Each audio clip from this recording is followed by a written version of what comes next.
Hey everybody, välkommen tillbaka, tack för sist. So it's ridiculously hot here in Utah. It's supposed to be pushing 100 degrees again today. So I thought I would drive up in the canyon. It's a little bit cooler, but it's not what I was hoping for. It's like 3 or 4 degrees cooler. It's still in the 90s and it's still relatively early in the day, so it's gonna be another hot one. I want to start by saying thank you so much for watching these videos. Thank you for subscribing and the thumbs up and the liking, comments especially. I really dig reading the comments. There's a hawk flying over right here. I'm not gonna be able to get him in time. This river is only a few miles from my house, actually. Just driving up the canyon here. It's like, if I drive a little bit further up here, we've done day rides and overnighters up these canyons with our UTVs, and just there's so much pretty landscape around here. You really can't see it as well here, but and a big fire came through here a few years ago. So like you can see right there, a bunch of dead cottonwoods, but the life has already come back so much. It's just amazing. You know, the movie Jurassic Park, where Jeff Goldblum's character says, life finds a way. And it always does. You know, probably long after we're gone. So I wanted to talk a little bit today about kind of religion and the history of man with religion. Not specifically the Mormon Church or the Catholics or the Muslims or the Jews or anything like that. Just kind of human nature. It just seems like there's this need for us to connect with something higher than us, something more powerful than us, something all-knowing. You know, I left organized religion 2 decades plus ago. I don't miss it even a little bit. In fact, I drive by, there's a Mormon church right close to our house. I drive by it every day. And on Sundays, I see the parking lot, not as full as it used to be, but I don't look at that and think, oh man, I wish I was sitting in there with all those folks. I think, man, I'm glad I'm not sitting in there with all those folks, listening to the same talks over and over. But I do have a desire, a need, a want, an instinct, whatever you want to call it, to connect to something bigger than me, bigger than us. And I call that God. I still pray. I actually feel connected more than I did when I was in a religion. You know, I talked yesterday, I watched that video by the the dude that served as Mormon mission in southwest Russia. Hold on a second. In a pretty sketchy part of the world. And how it affected him. And that video really affected me. You know, I know there's some of you that come on, some of you that watch this that are LDS, and respect. I have nothing but respect for you. We all get to believe what we want to believe. A few of you every once in a while, not in any kind of pushy way, just kind of like, you'll find your way back or hope you come back. And I've said it 1,000 times, I'll say it again. I'll never say never. I just don't see that path. And the more people I run into that have left organized religion, almost always, big old plane right above me, almost always they seem happier. I know I am. I know I know some of you don't believe me, and that's okay. But going back to our roots. So my heritage, I'm from Norway, born there, lived there, speak the language, going back very soon, actually, with my wife and a couple of my kids, and grown kids, adults. And I'm looking really forward to it. But, you know, the history of Norway goes back to the Viking age and the Viking kings, and long before that, all kinds of pagans. You know, Christianity was brought to the Vikings by Harald, kind of brought them all together under that umbrella. And the history of Christianity is actually brutal. If you didn't want to be a Christian, you were going to be made to be a Christian. And I won't name specific churches, but the Middle Ages were brutal for Christianity and the things that people put up with. Even last century, you know, some of the things that happened in religious schools were just awful. But going back to the Vikings, you know, they had all kinds of gods. It wasn't just one or two gods they had. Let me just put my Coke down. I've run into people that, like, I'm really into Viking culture, the history of it. You know, Mjolnir, my Fenrir. I'm really into it. I have some tattoos. But unfortunately, some of that stuff has been appropriated by what I don't like. I am not some person who actually believes Thor is running around in the clouds smashing them with his hammer. I love the history of it. I love the belief of it. I think it's really ridiculous for us to look at any religion and say that's stupid. Because, you know, we look back at whether it's the Greeks or the Romans or the Vikings with all these gods, and we think, well, that's silly, you know. They were praying to these statues of different beings and things.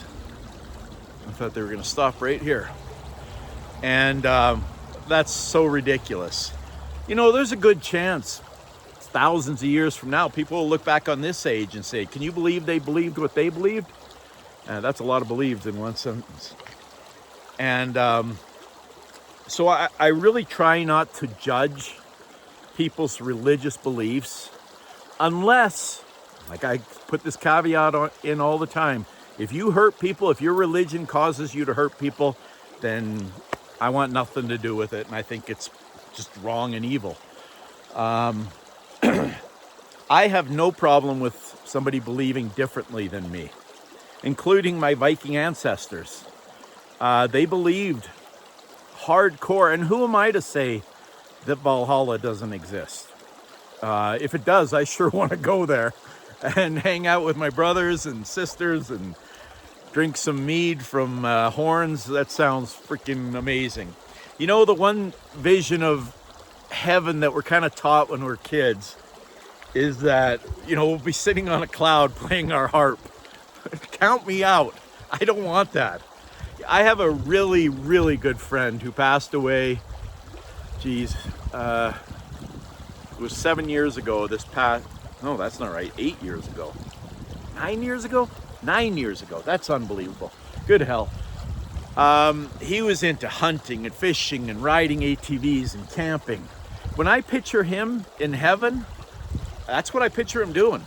Hanging out in places like this with his friends and his family that had passed before him. That's what I want. That's what I see heaven being. I don't have a clue. I've mentioned many times my dad is seriously a religious dude, very into his Mormon faith, very devout. And he'll just tell you, I know exactly what's going to happen. To me, that's not possible, but I respect and love my dad, so I respect and love his opinions. But when I picture heaven, that's what I'm hoping for, is to be in the mountains, to be on the ocean, to be on a boat, to be on an ATV. A Mormon person would cringe at this, but I want to be drinking my beer by a river. I remember telling my younger brother years ago, he's 10 years younger than me, he was working for me for many years. And we were talking about, it was a Brooks and Dunn song, if you're into country music. And they were talking about old red dirt road, going to church and then going and having a beer after. And I remember David saying, wow, that's kind of anti-religious. And I said, that's because you were raised LDS. For most people, that's just not a thing. That's what I picture. Hanging out with my friends, raising some cold ones by the river with a big bonfire, riding our ATVs. I don't know what it's going to be. I don't claim to know what it's going to be. But that's what I hope. So I'd love to hear your thoughts. Like I said, in fact, if you go back in human history, it's way more common for there to be many, many, many gods. There's a god for everything. There's a god of thunder, a god of war, a god of love, a god of peace. There's the god of the sea, Poseidon, Triton. I mean, it's endless. All the Greek and Roman and Norwegian and Viking and all these mythological figures. We call them mythological. Maybe they're real. I don't know. I have a belief in a higher power. I have a really hard time if I sit and try to contemplate who created all this. I mean, this planet, well, my little area here is a speck. This planet is a speck. Our solar system is a speck. I saw I'm really into space and space travel and that kind of stuff. And there's a meme that goes around Facebook every once in a while, and it shows Voyager 2, which has reached farther than any human object in human history. Later this year, I believe in November, it will reach 1 light day from Earth, which is, I can't remember, somewhere between 15 and 20 billion miles. It's just unfathomable, and this thing is traveling. I usually can come up with this number. The fastest human object we've ever launched, I believe, was 37,000 miles an hour.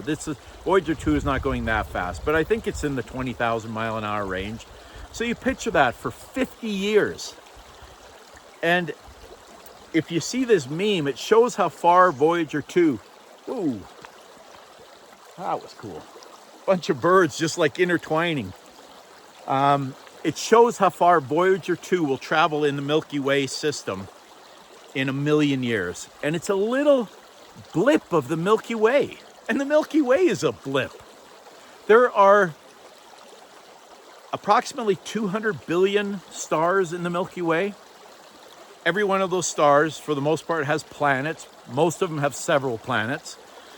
So there are trillions of planets just in our galaxy. There are billions of galaxies. And now they're starting to think that, so I saw a thing the other day, I know I'm straying a little bit, but it's all kind of tied together. I saw a thing the other day that what the known universe was 100 years ago. And it was approximately 100,000 light years, I think, which is the width of the Milky Way. So that's what we knew of the universe. Now, our known universe is 93 billion light years across. I mean, many, many, many multiples of what we knew 100 years ago. And who knows? I just read a science article the other day talking about,